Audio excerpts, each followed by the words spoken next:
NDDBয়ে গীৰ গাই কেইজনীমান লৈ আহিছিলে এটা এটাকৈ গৰুকেইটা মৰিব আৰম্ভ কৰিছিলে তেতিয়া পদ্ম হাজৰিকা ডাঙৰীয়াই ৰিকুৱেষ্ট কৰি মানুহক গৰুকেইটা কিনুৱাইছিলে গৰু কোনে কিনিব বেমাৰী গৰু গতিকে আপোনালোকে যে মানুহকেইজনে টকা পইচা দি গৰুকেইটা কিনিলে তাক ধন্যবাদ নিদি কিমান গৰু মৰিয়ে গৈছিল তেতিয়া মই নাজানো যে এইবিলাক কথাত কিনাটো বিতৰ্ক হ'ব পাৰে নেকি আপোনালোকে এটা গৰু নিলামলৈকে গুচি গ'ল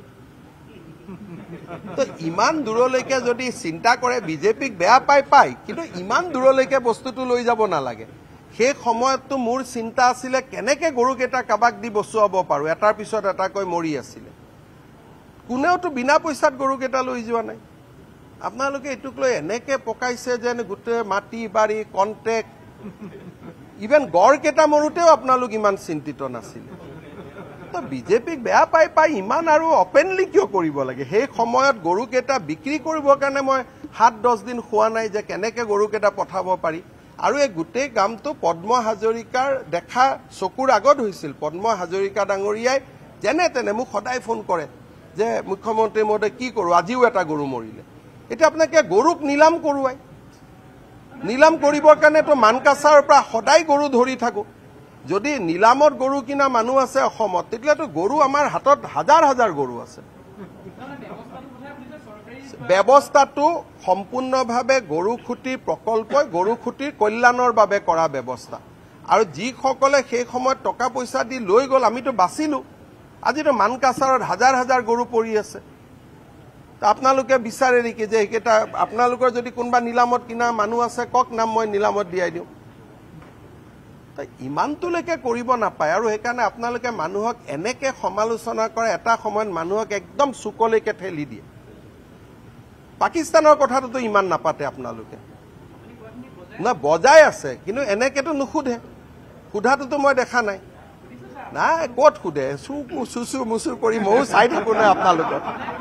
ৰাষ্ট্ৰৰ য'ত নিৰাপত্তা জড়িত আছে বাংলাদেশী একাউণ্ট কেইটাৰ বিষয়ে কাক সুধিলে পাকিস্তানৰ পৰা যে অসমৰ একাউণ্ট চলি আছে এইকেইটাৰ বিষয়ে কাক চলিলে আজিতো মই ইমানলৈকে কওঁ যে অসম যুৱ কংগ্ৰেছৰ একাউণ্টটো চৌদি আৰবিয়াৰ পৰা চলি আছে কিন্তু সেইবিলাকতো আপোনালোকৰ ইণ্টাৰেষ্ট নাই গৰু কোনে কিনিলে গৰু কোনে খালে এইবিলাকে কথা গতিকে কোনেও আমি বিনা পইচা দিয়া নাই মইতো এটা সময়ত কৈছিলো দি দিয়ক কাবাক যেনে তেনে গৰুকেইটা বাচিব লাগে মৰিব নালাগে ইমান দূৰলৈকে শিকাইছিল অসম যুৱ কংগ্ৰেছৰ একদম মই আৰু এখন প্ৰেছ কনফাৰেন্স কৰিম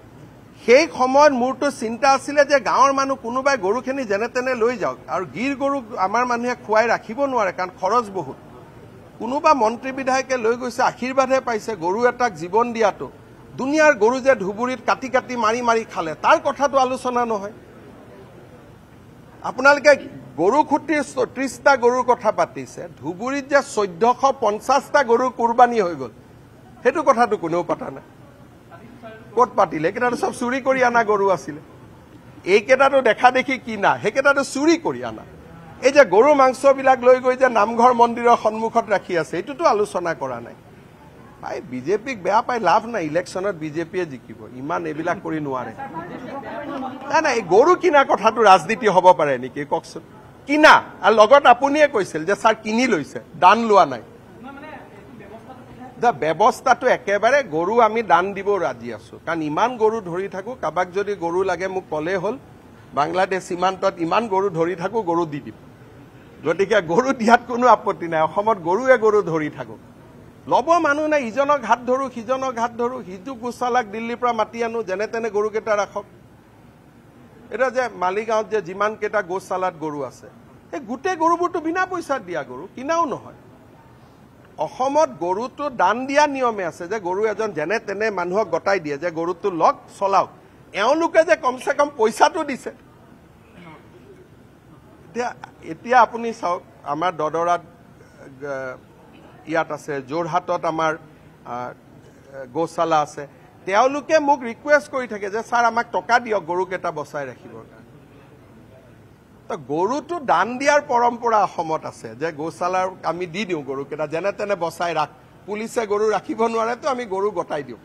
গতিকে গৰু কিনিছে যে বিধায়ক কেইজনে মইতো বহুত ভাল পাইছো যে কিনিটো কমসে কম লৈ গৈছো মই কম আৰু কম যে মই এইটো কৈছোঁ যে আপোনালোকৰ এই গৰু অমুক তমুকত ইমান ইণ্টাৰেষ্ট থাকে, যিটো কথাই ৰাষ্ট্ৰ আৰু অসমৰ ভৱিষ্যত জড়িত সেইবিলাকত ইণ্টাৰেষ্ট কিয় কম থাকে? ক'ত থাকে ভাই? পেপাৰবিলাকতো ৰাতিপুৱা ময়ো পঢ়োঁ, আপুনিও পঢ়ে। আপুনি বিচৰা বাতৰি পাব কেৱল নিউজ 18 এপত। নিউজ 18 এপ ডাউনলোড কৰিবলৈ স্কেন কৰক এই QR কোড। গুগল প্লে ষ্টৰতো পাব এই নিউজ 18 এপ।